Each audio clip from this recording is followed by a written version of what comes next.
பக்கத்துல ஃபுல்லா பாருங்க.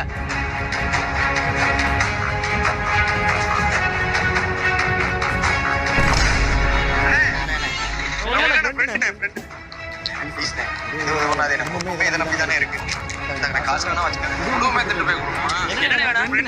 என்ன வேணும்? காசு கொடுக்க வேண்டியது கொடுத்தா போமா. சரி உனக்கு எவ்வளவு வேணும்? ஒரு டன் எடுத்துக்கிறேனே. ஆமா ஒரு கிலோ எவ்வளவுப்பா? கிலோ 25 ரூபாய். நீ ஒரு டன் எடுக்கறீல்ல? 2 ரூபாய் ஒரு 23 ரூபாய் எடுத்துக்கங்க. ஓகே ஒண்ணும் பிரச்சனை இல்ல. நமக்கு அந்த லைன் கூட ஒதுக்கி விட்டுருங்க. எடுத்து போடுங்க அப்படி. இந்த பாரு. எவ்வளவு அவ்வளவுதான். எடுத்து போ. 4 கிலோ போல எக்ஸ்ட்ரா போட்டுருக்கேன். ஒரு டன் இருக்கு. எவ்வளவு ஆச்சு? 25000 ரூபாய் வரும். ஒரு டன் வெளிய கொடுத்தா 2000 குறைச்சு 22500 குறைச்சுக்க. 22500 போட்டு விட்டா. அண்ணா அதுல போடாத. ஐயே அது பிளாக் ஆயிருச்சு.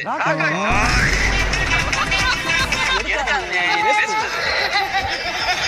நம்பர்ல 47